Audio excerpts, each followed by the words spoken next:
What a comeback, Liam. What a change for both teams in the second half. Yeah, I think you mentioned at half-time, Joanne, that the Liverpool team were in the dressing room a long time at half-time, and I think there was a lot to put right, and Klopp obviously did that.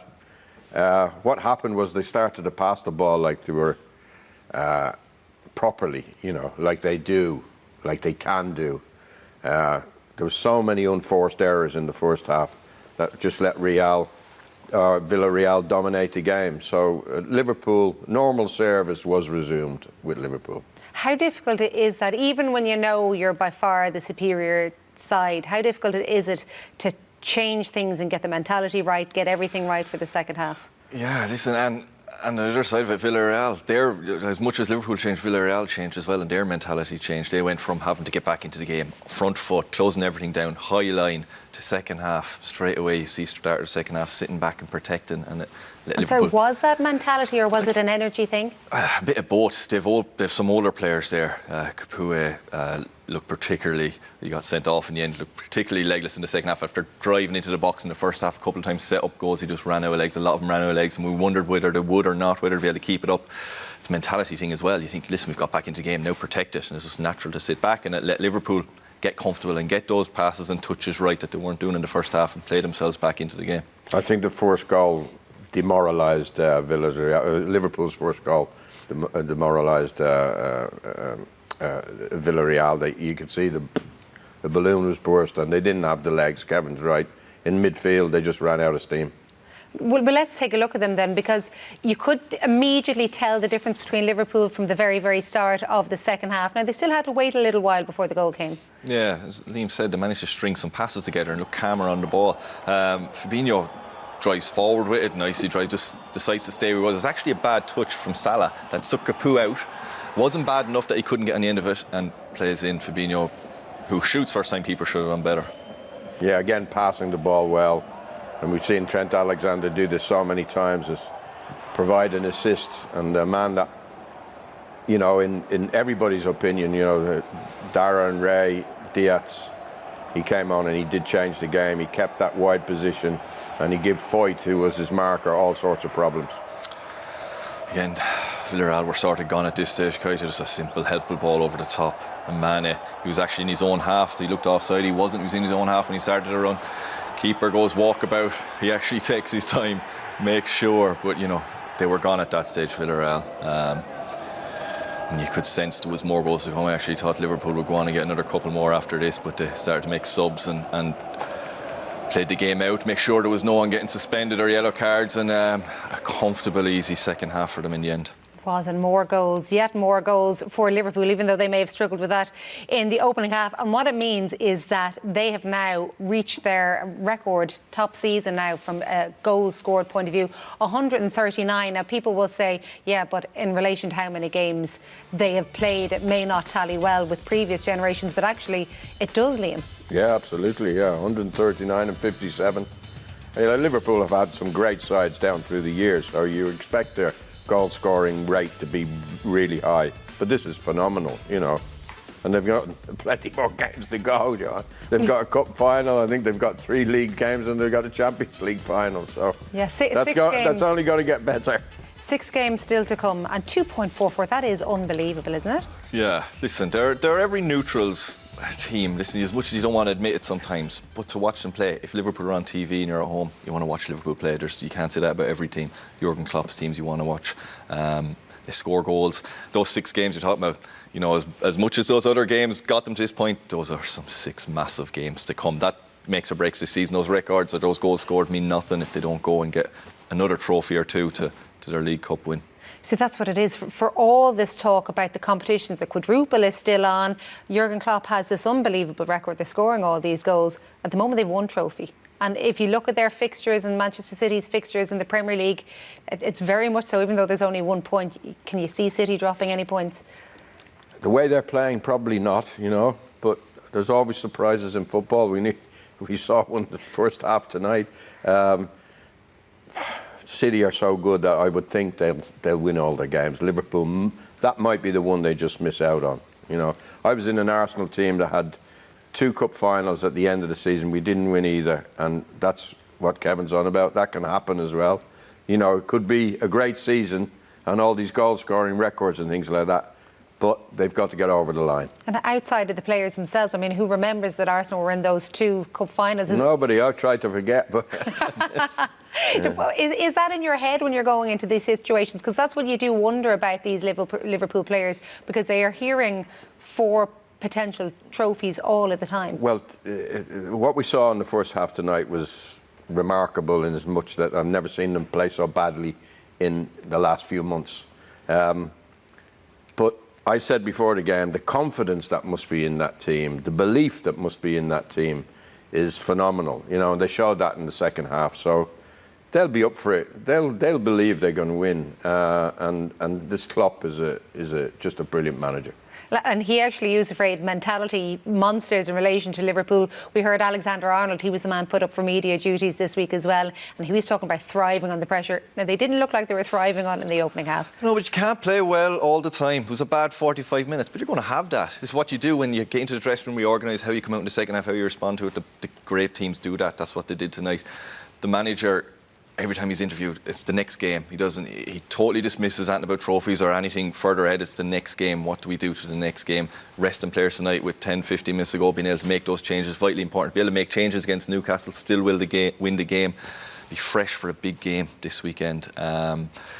It's going to be really interesting watching it. We're talking about them and Man City. That's the one that might slip by for them. But I think they're in the slipstream of Man City. There's less pressure on Liverpool. Everyone expects Man City to go on and win it. Not easy football, not easy those last 4 games. If I think anyone's going to slip up, I think it's Man City. Klopp looks so cool, calm and collected, and he seems to be really enjoying it. Whereas me looking at the other side, I don't think the manager is enjoying this last few weeks of the season as much. I think he's seems to be feeling the pressure a bit more. But listen, that can change week to week in results and form. But I just think Klopp just has a twinkle in his eye at the moment. Seems to be revelling in being in all these competitions with a chance to set records. But is that something that he's making sure he puts forward? I mean, is this another part of the psychological debate? Some people claim that actually City are under less pressure because there isn't as much talk of the double. All the talk is about the 4 trophies. Look, they're both under pressure, you know. They've both been there before. These are possibly the 2 of the best teams that we've ever seen in the Premier League. Stats suggest they are. Yeah, and what was it, only a couple of years ago, didn't Liverpool miss out on one point in the league when they got 100 points? You know, it's quite incredible. Insane. Yeah.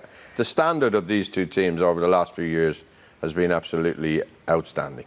Well, you talked about the impact of the changes that he made. One stood out above all others. This is when Diaz came on for the second half. Yeah, and Ray made the point that he kept his position out wide on the left. He gave Foyt, the Villarreal right back, all sorts of problems. He wouldn't be pleased with this, but this is the position he was getting in, but it wasn't a great finish. There you are, he's hugging that left touchline. Good ball from midfield, from Liverpool. He cuts inside. And this gets a slight deflection. I think that was going in had it not been deflected. This is him, cool, calm, beating people, picking people out. He really was... there he is, very, very happy for him. What a signing he was, you know.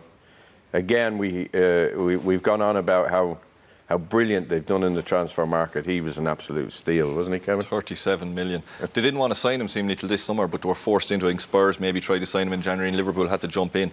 What a good decision that was. But like when you look at Man City spending 100 million on someone in a similar position this summer, that looks like an absolute bargain. It's still 37 million, it's a lot of money, but in the current market, when to come in and be straight into the team and make a difference in January like he has, and when they weren't expecting to sign him this summer, it's a fabulous piece of business. But again, we mentioned the squad rotation beforehand. I mean, he's had to be patient at times as well, despite, I mean, he was one of their stars last week against Villarreal.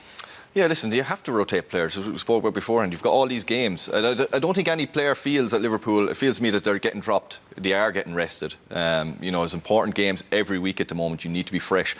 When you do come on, make a difference like you did tonight. That's the joy.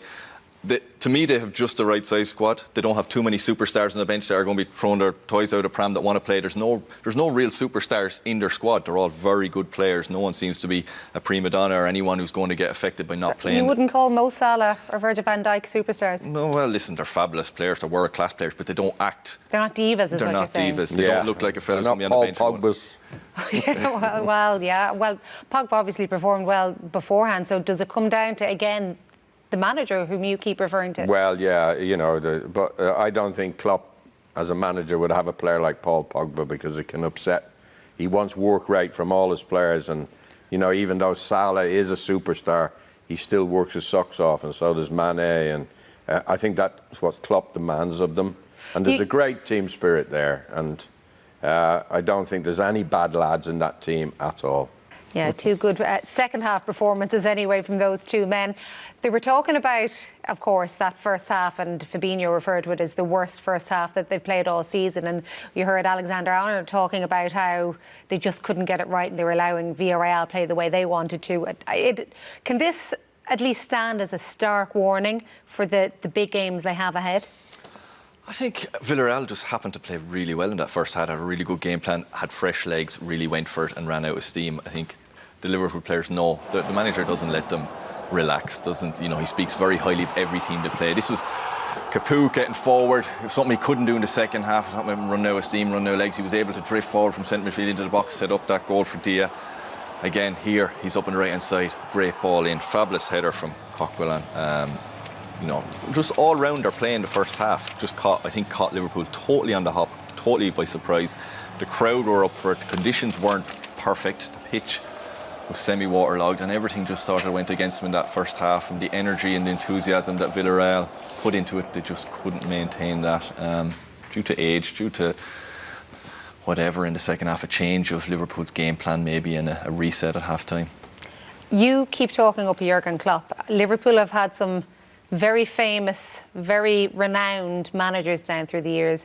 It's always difficult to compare eras. But where will he rank, do you think? The stats suggest very, very highly, but stats aren't always the best indicator. Well, Bill Shankly was the one who started it all. He's down at the bottom there. He built the club up, and then Fagan and Bob Paisley followed after him. Paisley first, and then Joe Fagan. I would have been around when those Liverpool teams were playing. I would have been playing against them. Dalglish was a tremendous manager as well, player manager to begin with. But this guy's on top of the heap, and deservedly so. And he signed for another 4 or 5 years. He doesn't have the same level of trophies, though, Liam. No, but they're on their way. They're on their way. He's got a chance of winning 4 this year. So I think by the end of his reign, he'll be up there with the amount of trophies won. Do you think they're in that position, especially given, again, if we go back to Manchester City and what they're doing at the moment as well, that they have that level of opposition to compete with? They have a serious level of opposition to compete with, a financial opposition to compete with as well. Like, as rich as Liverpool owners are, they're not as rich as Man City's. They can't go out and compete in the transfer market with Man City, and Man City will go and sign Hangeland, whoever, for 100 million this summer. Liverpool can't afford to do that. They have to get their transfers right, and they can't spend the same amount of money as Man City. So what Klopp has done is unbelievable, and where he's taken him from, don't forget, he's not taking him, he's not taking over with them at the top, he's taken over with them currently where, say, Manchester United as a club are. He's had to change Liverpool, and you can see that in every player he signs. They don't make a mistake, whether it's him signing them or a transfer committee or whatever it is. They're getting something very right at Liverpool. We were talking off air about, can you remember the last time Liverpool messed up with a transfer? Every player that comes in proves to be value for money no matter what they spend for him. So, the all-round package, and at the end of it all, they play a fantastic style of football. They're fabulous to watch. They score goals, they take chances, they're always on the front foot. Just at the moment, everything's going right for him. Will they win more trophies? They'll definitely win more trophies. Whether he'll match what some of the other managers did or not, I don't know, but the competition is so high at the moment. If he gets some more, it'll be a fabulous achievement for him at Liverpool. And signing his new contract, talking about beforehand, it takes the pressure off him in press conferences. It's something less he has to deal with.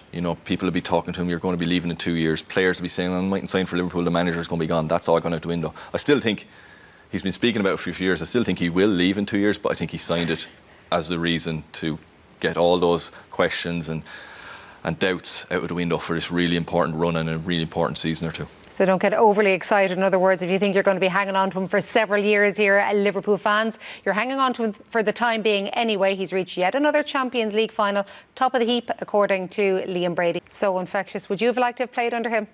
Yes. Any player I talk to, they all say he'd be the one manager he'd want to play under. Oh, it's no surprise. Who's he going to be playing against in the Champions League final?